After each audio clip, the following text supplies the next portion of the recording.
Be sure to subscribe to the Healthcare Security Cast so you don't miss a single episode. We're on multiple platforms, including Spotify, Apple Music, Amazon Music, and Audible, just about anywhere where you can listen to a podcast. For links to all of these sites, for links to join the Healthcare Security Cast community groups on LinkedIn and Facebook, or if you're interested in being a guest or being a sponsor, you can find all of this through one link. Check out our link tree at linktree/Brian Hamilton. That's linktr.ee/Brian, B-R-I-N-E, Hamilton. Again, that's linktr.ee/Brian Hamilton. And before we get into the show, I just want to thank our sponsors, 3D Network Technology. Reliability is our core value. Visit 3dnetworktechnology.com. And Genetec, delivering security strategies for healthcare. Visit Genetec, that's GENETEC.com.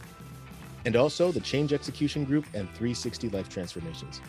Visit 360lifetransformations.com. Welcome to the Healthcare Security Cast, the podcast dedicated to healthcare security, safety, and emergency management. If you are involved with a healthcare security program or desire to be, this podcast is for you. Join the conversation as we discuss the issues that matter to healthcare security professionals while leveraging the expertise of healthcare security thought leaders and experts in personal development. And now, here's your host, Brian Hamilton.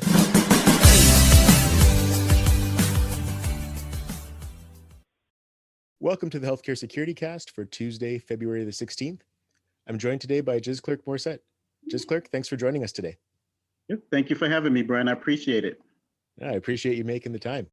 Now, I know we've met a few times and we've met in person. We've had an opportunity to talk through Zoom and stay in contact, but just for everybody else who's with us today, who is Gisclerc Morriset? Yeah, definitely. Born and raised in Brooklyn, New York. Now I'm in Orlando, Florida, but most of my life was in New York area. Traditional family. My family moved from Haiti to the States, and I actually went to school for business communications and got into security after 9/11. At the time, I wasn't employed, and tragically, one of my very close friends was actually in one of the towers during the attack, and he didn't make it. It hit me pretty hard. I even went and got the government's 9/11 Commission report, and I read it cover to cover. And one of the highlights of that report was the need for extra emergency planning and training for the employees, staff of large buildings, as well as the security teams as well.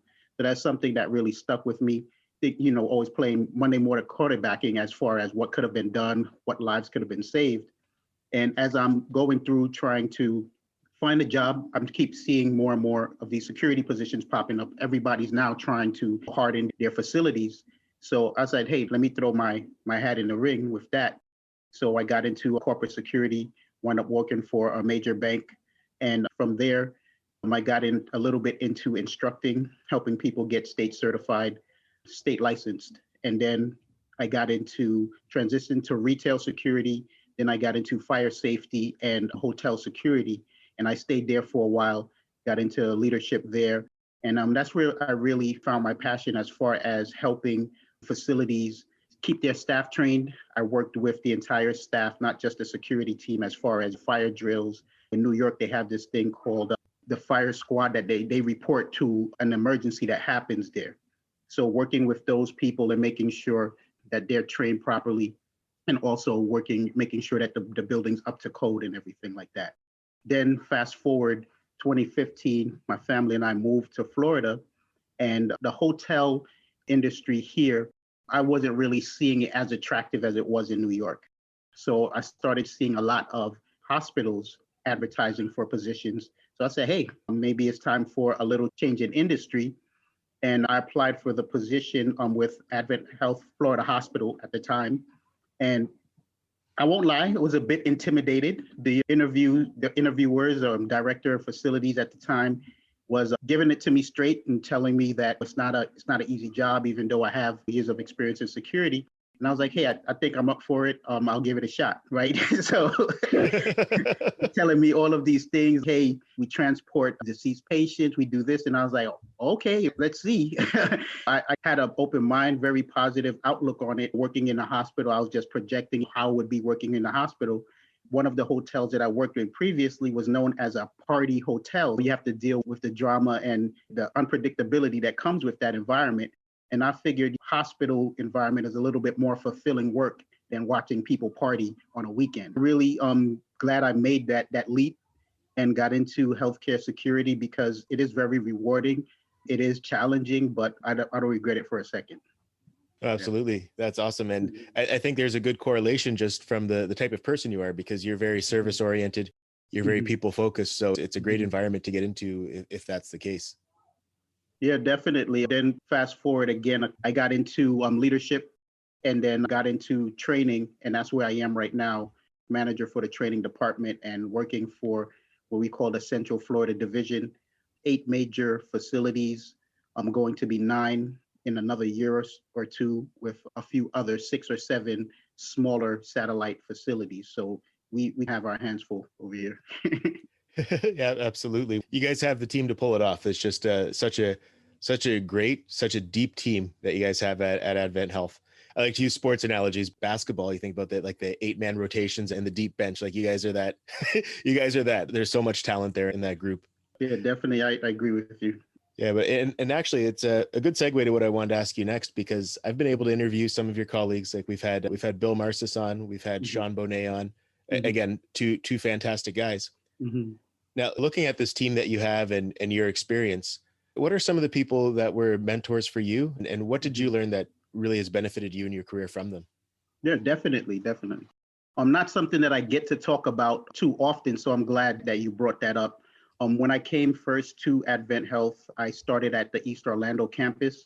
One of the supervisors that I reported to was Human Cameron, and he's a veteran officer at Advent Health. He's still there, still mentoring and still helping orient new officers to Advent Health and the security team. And he was instrumental for me as I was new to healthcare security. He's one of those guys who is very diligent, very passionate about his work. He loves what he does. And he also wants you to know how to do the job. So he worked with me. I would hopefully say I was one of his better students. I asked a lot of questions and he doesn't mind that at all. But he's very diligent in making sure that you dot your I's and cross your T's. So a lot of the administrative stuff, writing reports, coming from corporate security, hotel security, there's different way of writing reports. Every agency has their own way of doing stuff. So he made sure, he came back to me, you almost got it. Just check this part right here, underlined in red. So, I appreciate that. So he was really instrumental in me just getting the foundation down on how the organization does things and helping me get my questions answered. Like, why does this happen? Why do we do this that way? And he always has the answers for me. So the second person that was very instrumental as well is Juan Carlos Rodriguez. When I with my first promotion, I was an assistant supervisor. He and I went to the Winter Garden campus. It was a brand new facility. So we were able to pretty much bring the security department to that campus. Right now, it's just a hospital and a medical office building. They're actually constructing the hospital towers as we speak. So it was just the emergency department at that time. I worked with Carlos, handpicked the team that came on board with us, and just worked to really create that culture that the organization champions and make sure that we were ambassadors of that. So he was very instrumental in my leadership development, because a lot of my previous leadership development was, I would say, the old school of leadership. Very crack the whip, very just forceful, and some people would even say micromanaging.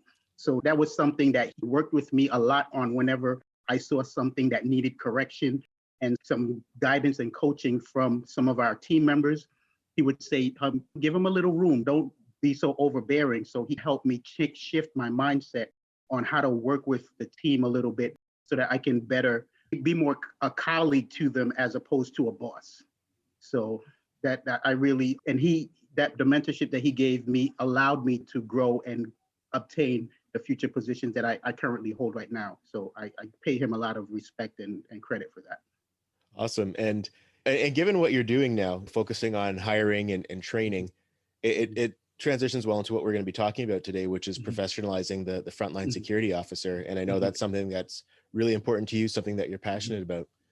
So I'm going to ask, what do you believe are the characteristics of a professional security officer? All right. Look, for Maine, I would say let's get just in general, just for professional security, because one of the things that the security department, I know at Advent Health, when I first came here, one of the big no-nos is that we don't say security guard, right? So if any of the leadership hears that word, they'll cringe, right? One of the things that we say is security officer. And that goes back to the professionalism that you mentioned. There's nothing wrong with being a security guard, but we want people to understand the distinction between the two, where you have a security guard that's more of just observe and report, deterrence security. But when you have a professional security officer, that's somebody who engages with the public. That's someone who does that community policing, building relationships with other people in the facilities that they're working with, who are highly trained, certificates, licenses, even degrees in the field that they're in, so that they can do the job and they're career minded. So the first thing for me is coachability. So when you talk about wanting to be a professional, understanding that a security officer is not just a paycheck. It's a challenging job. Could be a rewarding job depending on where you're working. If you're working at some hotel where nothing really happens, you're not going to have a fulfilling job. But you could be working at a theme park, you could be working at an amusement park, you can be working at a healthcare facility, and you have opportunities where you can do something that impacts somebody in a positive way, whether that's saving somebody's life, stopping a thief, just putting a smile on somebody's face who's having a bad day. Being coachable, especially when in the security field, you have people who cross industries. So we have ex-law enforcement, ex-military, ex-corrections.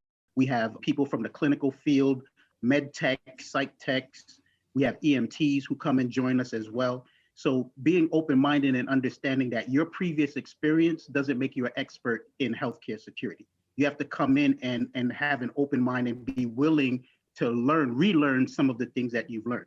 If you've been in the law enforcement or corrections industry, de-escalation is different than in healthcare security. A lot of times your de-escalation is, I'm going to tell you twice. If you don't listen, I'm going to make you do it, right? But in healthcare security, that's not what we do. A lot of times is, I'm going to ask you twice. I'm going to ask you 3 times. I'm going to ask you 4 times. Right? I'm going to keep asking as long as you're not a physical threat. So that's the thing that a lot of times that there's some people who have challenges with that, because if you've put in 20 years in law enforcement, 20 years in corrections, it's hard to deprogram yourself to be that authority figure. And one of the things that we tell our guys is, when you show up on scene, you're the problem solver. It shouldn't get worse when you show up. So a lot of times people, they have that mentality, this is my house, whatever I go says, right? If that's your mentality and you already have that in your mind when you first show up, a lot of times it's gonna escalate. Even if it winds up not getting physical, it's gonna take longer to de-escalate because that was your mindset. Try to tell people that just be coachable and make sure that you keep an open mind as to what we're telling you and why we're trying to orient you on the culture. So that ties into the second piece. We are a faith-based organization. Advent Health is a faith-based organization. So we have our service standards. One of them is love me. So compassion, being compassionate is not only for the doctors and nurses, that's also for the security team. So for me, the second characteristic, which you can put it either way, is compassion. Because if you're coming to a call, the person causing the problem, you have to recognize and see beyond their raising their voice, them threatening violence to clinical staff or to other patients. What is causing this person to outburst? What is causing this person to cry out? It's a cry for help, basically. So our officers, sometimes we're doing 12-hour shifts. Maybe you got called to this room 3 times in one shift. Oh, this person again. I'm gonna have to talk to them again. So if you allow that to happen, now you're gonna become impatient and you're liable to enter that situation and make it worse as opposed to trying to resolve the issue. So having a high level of compassion is you're treating each person as in we have it on our ID badges. You're treating each person as someone who is a loved one of yours. You say, I treat everyone like I would treat my wife. I treat everyone like I would treat my mother. Even if it's the 10th time I'm reporting to this room, I'm still going to come in there. Hey, how can I help you? What's going on? Is there something that we can do to make your stay better? So that's the thing that we try to tell our officers. Don't worry about what they look like, and don't worry what they're saying. As long as they're not a threat, your goal is to come in there and you want to try to resolve the issue working with the clinical team and see if you can put a positive spin on that. And that's where we get those stories where, all of our team members, not just security, that's our job, to come in there and put a positive spin. Somebody's stressed out, their family members hurt, they're sick or something, they're having a bad day. What can a clinical team member do? What could a security officer do to take their mind off of that stress and that pain? If they need answers, get them answers. If they need something to drink, if they need a sandwich, we help as best as we can. So when that person leaves, again, they remember that we did the best that we can to help care for them and their loved ones. Oh, that's excellent stuff. Now, yeah, and we hear that coming up a lot now. A lot more often you're hearing about the empathy that's required to work in the healthcare environment, especially with security, and not just making assumptions, holding back your judgment. All of that ties in, like it all spilled out of what you were saying. Now, as far as developing these skills and really making sure that our frontline officers embody this, what are some of the things as leaders we can do to support the professionalization of the role? It's just ongoing training. It's ongoing training. It's hard. You can hire professionals. People interview well, but again, you can't know until the person is there working with your team, working in the setting, and then being there to develop them. No one is going to be the perfect employee, the perfect team member. You have to work with them, and they have to see that. They have to be open-minded and don't just be a little bit arrogant and thinking that, oh, I used to be this at this previous position and I have this title and I know what I'm doing. It's really understanding in the culture that we have at Advent Health, like you talk about the empathy, the compassion, the professionalism, the teamwork, all of that stuff ties into it. And we just try to reinforce it. And again, it has to be constant because the environment can be challenging. It can be stressful, especially with everything that we're dealing with right now with the pandemic. It's a high level of stress that the environment that the people are dealing with, our teams are dealing with. So we lean on our supervisors, our managers as well, to help create a family atmosphere, that team atmosphere with our individual squads, individual teams, so that they come in and when they come to work, these are the same people they work with every day. So they build that camaraderie. And just coming to work in itself, even if it's a hard day, multiple calls you're going to, maybe a stressful day, but you're in it with your teammates, right? So that these guys, they bond, these women, they bond as well. They go to activities outside of work. They get to know each other's families. So that, again, is that whole, that what we want for all of our team members. And then specifically for a security team, when somebody new enters the security team, they see and they feel that camaraderie, that trust that we have for each other. Hey, let me come over here. Let me show you how to do this. Even though we have specific new hire training, but a veteran officer will take a new hire under their wing and say, hey, let me help you get oriented, make sure the ropes and everything like that, so that they feel that they're becoming part of a family. Yeah, and I'm glad you mentioned that too, because one of the things that I found throughout my career is some of the people you work with, especially in those frontline roles, that you can really connect with them and you build lasting relationships. One of the guys I used to work with, he's a police officer now, and we keep in touch regularly. Actually, a number of people I worked with are police officers. But this one specifically, we've kept in touch. I've been to his wedding.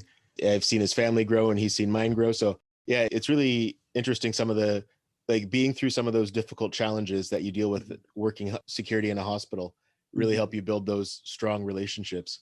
Yeah. And you mentioned like the piece about the veteran officers mentoring.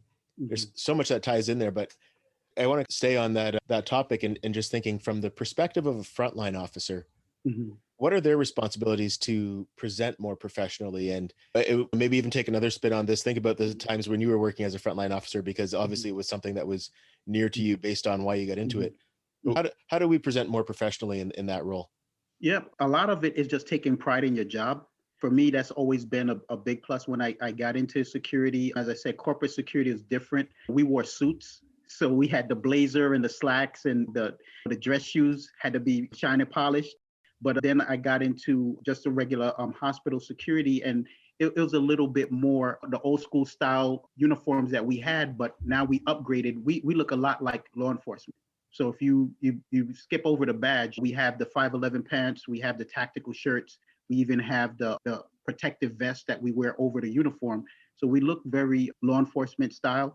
But again, everything has to be neat, clean, pressed. We issue, I am also the quartermaster for the security department. So I'll make sure everybody has the amount of gear that they need, everything. If it's damaged, worn, it gets replaced.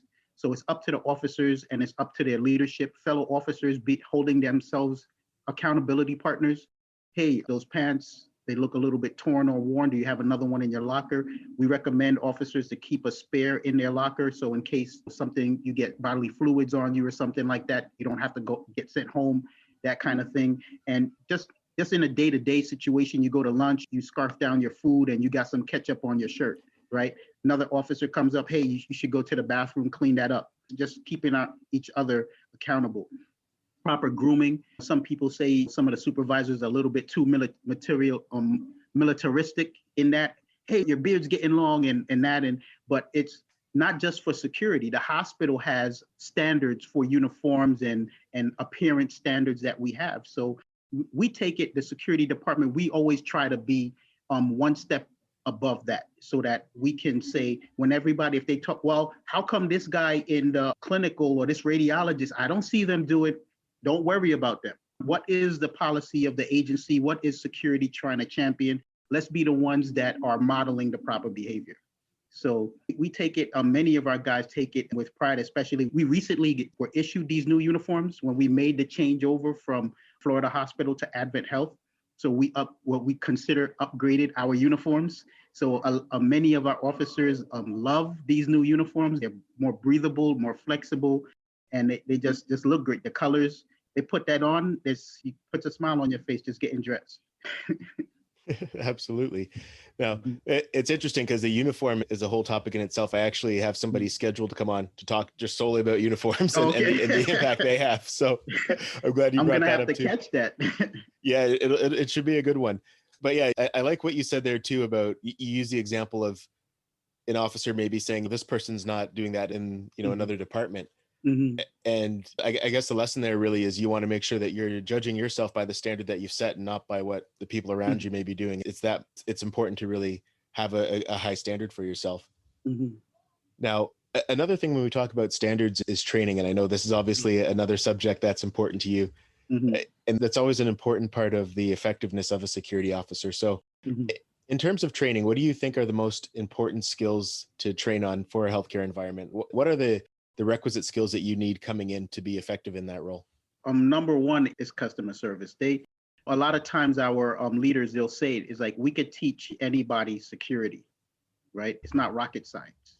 We could teach you how to do a perimeter check. We can teach you how to do panic alarm check and those kinds of things. But having those interpersonal skills, having that ability to see that a person is not a threat, that a person is in pain and is crying out for help, that someone is just wanting to vent.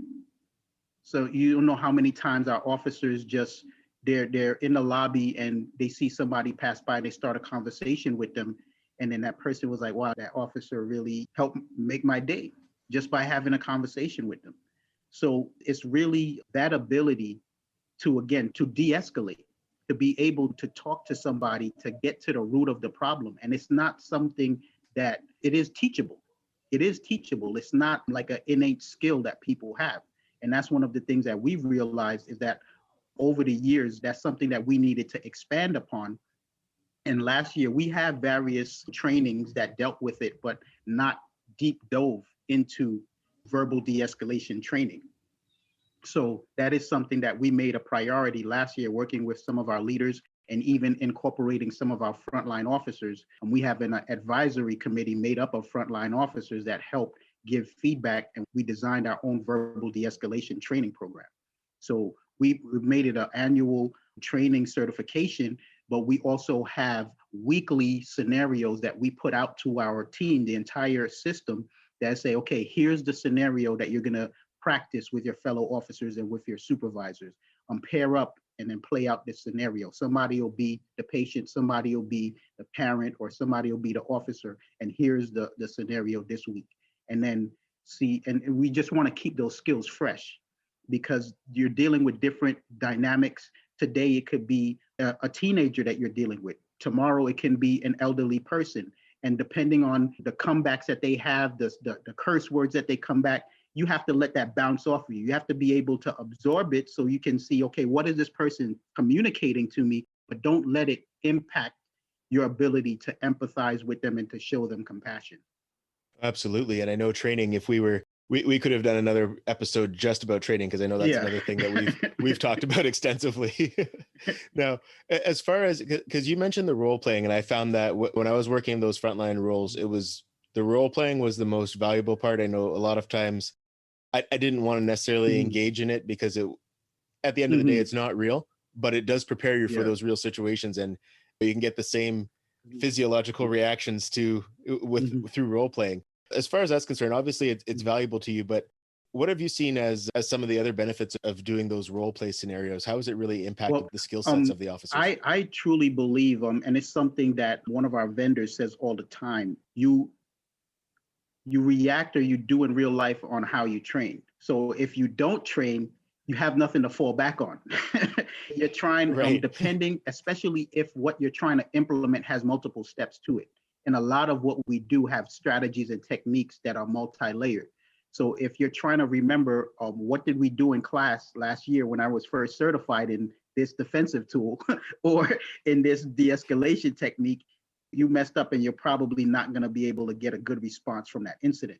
So it's really having that muscle memory, having that instinctiveness in whatever it is you're trying to do, whether it's talk someone down from trying to harm themselves, or you're talking about somebody who really needs help and then is thinking twice about leaving the facility.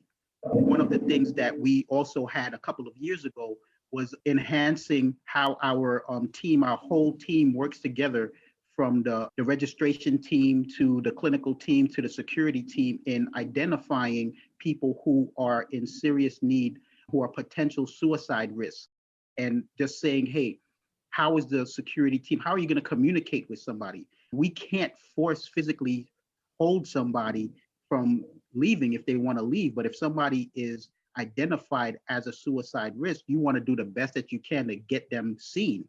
You want to get them to see a doctor. So it really comes onto your ability, talk to that person and just keep them there until somebody else can come as backup, whether it's a fellow officer, whether it's a doctor or nurse, because we don't want that person to leave the facility and then the worst happens. So those skills, that gift of gab, not everybody has it, but you can obtain it. So it's just really letting our guys know, hey, when I first got into the training role, some of the supervisors, some of the frontline officers were getting on me or complaining to their managers because it's another thing from training. But I think right now, 2+ years later, some of them have come to appreciate what it's doing for the department. These continuing educations is just keeping them sharp. So that's what we want, and for them to recognize, and we're also asking for their input. That's why we have the advisory board as well, is whenever an issue is identified, it's not just the leadership coming together saying, this is what we've identified, this is the solution, you guys are going to implement this going forward. We're asking for their feedback. You are the ones that have to do this new process, or this is the solution that came up to this issue that was raised last week. What do you feel having to implement these steps? Are there any things that we've overlooked that we should incorporate into the new guidelines that will make this a better successful protocol for you guys? So I think that has helped them understand that we're not just in the office just trying to control everything, that we actually want them to succeed, and we need their buy-in to succeed. Oh, absolutely. And that's another great thing too. And again, I'm glad you brought this point up, because a lot of times when processes and procedures are rolled out, the frontline people who actually have to carry that out, get left out of the decision-making process and certain things get missed. Like I've seen that happen myself. I've been a part of that happening. So it's definitely an important point. Now, in terms of presenting a professional image of security across an organization, what are some of the steps that can be taken? Like I know you had mentioned that you had a bit of a transition when you merged and became Advent Health. Was there anything that you had to do to communicate that and just let people know this is what security is doing? This is what Yeah, we I mean, recommend? it's communication. A lot of it is communication, letting people know what goes into creating a security officer, Advent Health security officer. That's something that my leadership is doing right now. Bill Morriset and a lot of the executive team is actually coming together and detailing, documenting everything that we're doing. Again, we're always improving and looking for ways to better our program. And part of that ties into us having that IHOS certification.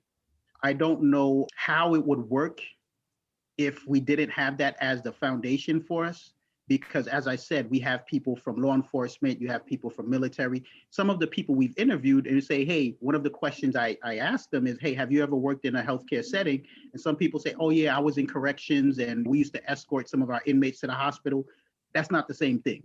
So what we're trying to do with that certification, and I tell our new guys, I interview them all the time, is that, hey, it's a self-study program, but it's going to give you the background understanding of what it means to work in a healthcare environment.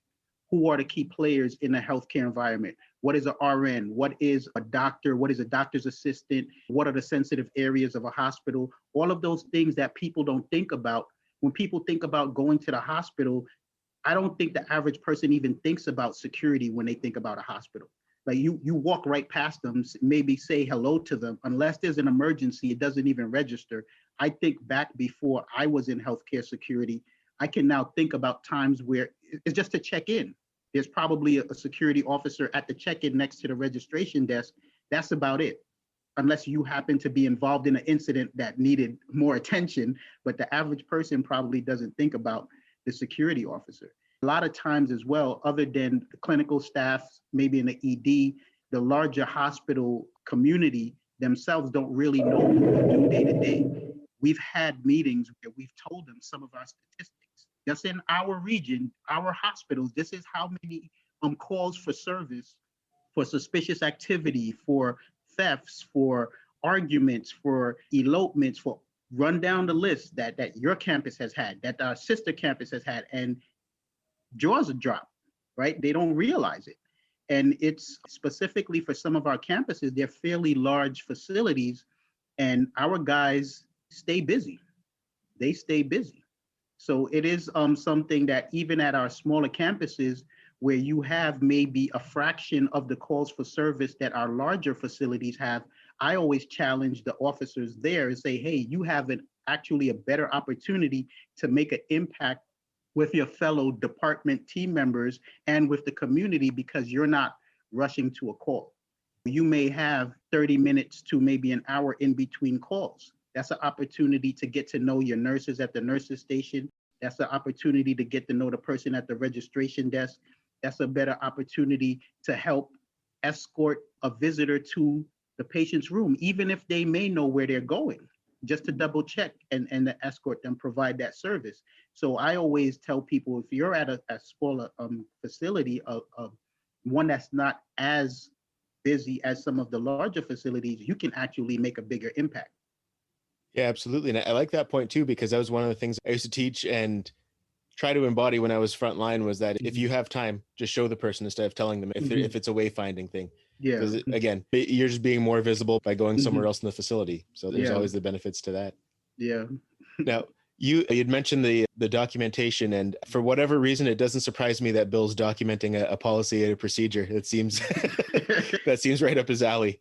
And then the other piece you mentioned too was the foundation of IHSS as part of your training program. I just want to get your insights, because I have a lot of people who come on are IHSS members and are actively engaged in the training. IHSS and any other associations, what has been your involvement, and what are some of the benefits that you see in being involved in those type of endeavors? For me, it's just coming in, getting certified myself. I actually was a bit intimidated by it, again, not knowing anything about it. So it was right before I moved, actually, and that I started studying for it before I even moved because I wanted to apply for the position. So I just dove into it, and it's very eye-opening. I'm a bit of a student. I like to call myself always a student. So just reading it, and I just found it very interesting in the amount of detail and information that they give on a clinical side. And some people would say it's a bit too much because you don't need it, but you'll never know when that background information can help you when you respond to a certain situation. And then when I got on the leadership side, is just trying to use that information and just helping our new officers use that as a resource. And love the conferences. I was lucky to come to the last physical conference that they had, which was in Florida. And it was just so much information, different people, the different vendors, getting to meet the IHOS team as well is a great opportunity. I just learning so much about healthcare security, the healthcare security community. So it's for someone who gets engaged and wants to take advantage of it, I think it's a great resource. Going on the website and connecting with people. Now they're posting the job opportunities on there for people who are looking to expand into the profession itself. So definitely glad that it is a resource that Advent Health has partnered with and is part of our profession. Excellent. And then I guess as far as the security officers and moving into looking ahead to the future, Mhm. what do you see as the evolution of the frontline security officer in years to come? I think it's just more of the same, just trying to make them better at what they do. Because again, they're the eyes and ears. They're in many of the facilities, they're the ones that are greeting people. They're the ones that are on the perimeter, they're in the parking lots. Something happens, they're there before the EMTs are there, before the fire department shows up, depending on where, of course, in the facility the emergency happens. So it's really just giving them the necessary skills and training so that they can pretty much be equipped to handle anything that's thrown at them. And that's what we try to impress upon our guys. We don't try to intimidate them, but to give them a realistic understanding of what it is that they can do, of what can happen in a healthcare environment. Before pre-pandemic, we actually started instituting walk-alongs. So when we would interview somebody, we had them stay an extra 2 hours and they would walk with a veteran officer or with a supervisor through the facility so that they can go on a couple of calls and they could just have them go to the morgue and see, are you sure this doesn't make your skin crawl, right? Again, is a lot of people have their own misconceptions on what hospital security is. And then letting people know that, hey, just because you only got a couple of calls today, you have to be ready. You have to be on your toes. What if this happens in the next second? What if dispatch calls this in the next second? So our guys have to be able to go from 0 to 100 at a heartbeat. So it's giving them that all the skills and resources on the leadership side, giving them what they need to succeed, regardless of the call. Awesome stuff. Now, we've covered quite a bit in this conversation. Is there anything I haven't asked you yet that you want to discuss? Yeah, again, coming back on teamwork. I know the focus of this is the security side, but I want to give a lot of kudos again to the teams that we're part of what we call a healthcare team. So that includes a clinical, that includes registration, that even includes environmental services. We all work together. And when you have that cohesive team, when there is an incident, they all come together so that they can resolve it. And that's one of the things that we try to work, the leadership, we work hand in hand. It's not just, oh, this person is acting up. It's not just that this is an issue, security, come and solve it. From the moment of the awareness of something, what is the clinical staff doing? What is registration doing to help see, is this a potential threat? And then alerting security as quickly as possible to help be there to assess, is it a potential threat? And then working together, because a lot of times when you're dealing with patients, security is not going to end the situation. They're going to need clinical to help come in and step in and then do their part in to resolve the issue. So it is a partnership, and we are part of the care team. So I definitely want to champion the teamwork. And I've worked, when I was a frontline officer, when I was a supervisor, I've worked at multiple facilities, and it's really inspiring and motivating when you're working together the team and you have techs there with you, you have nurses there, doctors there, environmental services, registration staff. And from the moment the patient or visitor comes through the door, there's always somebody you can hand them off. Hey, this is this person's parent. They're really stressed out about that person's care. They wanted to come in to the facility with the ambulance, but we told them they had to wait. We know you're going to take good care of them. Just wanted to let you know that this person is really worried. That handoff and then that collaboration with the other departments is really what makes everything work. That's great. Now, as we wrap up, is there a special message you'd like to share with the Healthcare Security Cast community? I'll just say I'm glad to be part of the community. I want to thank you, Brian, for putting this all together. As I said, I didn't realize how large the community was. I am on LinkedIn. I'm starting to move around and see the ecosystem, but this is a great way to bring everybody together, to be able to hear from people and just to learn as well. So for me, people have any questions, I'm trying to catch your podcast. You're putting them out faster than I can catch them, but it's really a great resource. And I'm happy to help if I can. If anybody has any questions, feel free to hit me up on LinkedIn. I feel that being part of the community, we help each other. I'm hoping that somebody is hearing some of the things we talked about in this interview and maybe got something that they may want to pilot at their facilities. And I hope to be able to do the same thing by watching your broadcast as well with other members. Awesome. I appreciate that. And I'm glad that you're finding value in it.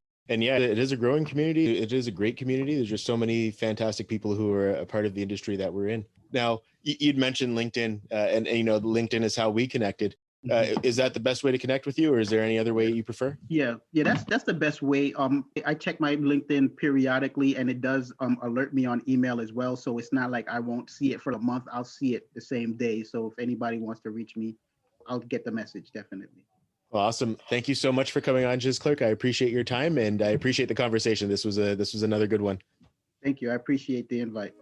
And this concludes another episode of the Healthcare Security Cast. The Healthcare Security Cast is available on Spotify, Apple Music, Amazon Music and Audible, and many other platforms as well.